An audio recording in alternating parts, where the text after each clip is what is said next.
दोस्तों राधे राधे। हम सुनाने जा रहे हैं आप सबको एक विवाह गीत। कैसे लगे आप सबको कमेंट में ज़रूर बताना। कमेंट में ज़रूर लिखना आप सब कैसे लगे विवाह गीत। अच्छा लगे तो लाइक करें, सब्सक्राइब करें। राधे राधे।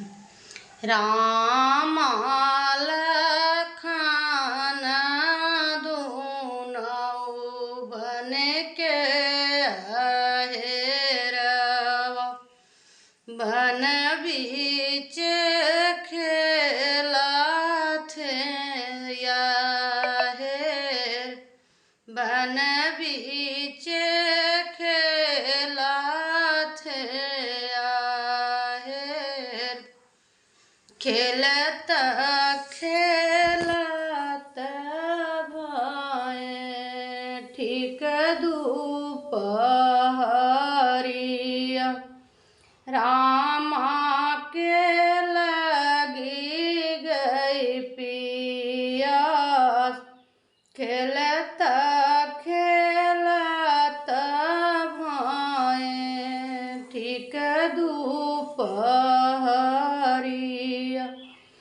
रामा के लगी गई पियास। जे केहू होतहि धर्मी नगरिया,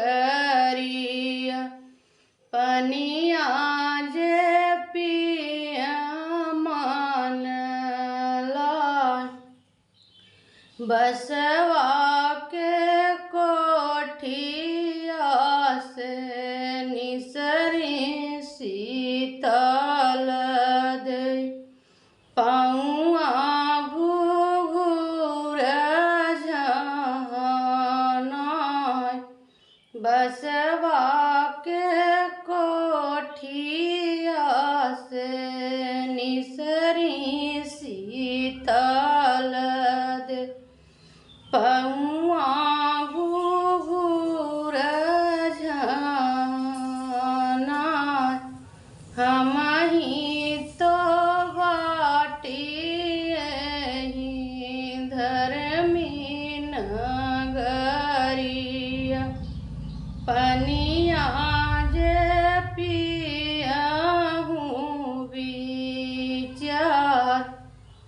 के करिहउ तुहु बारी दुलारी, के कर पूत बहुआर। कवने छैल संगे बियाहल बाटू, पनिया जे पियाहू विचार। कवने छैल संगे बियाहल बाटू, पनिया जे पियहि विचार। राजा जनक जी के बारी दुलारी, दशरथ के पूत बहुआर।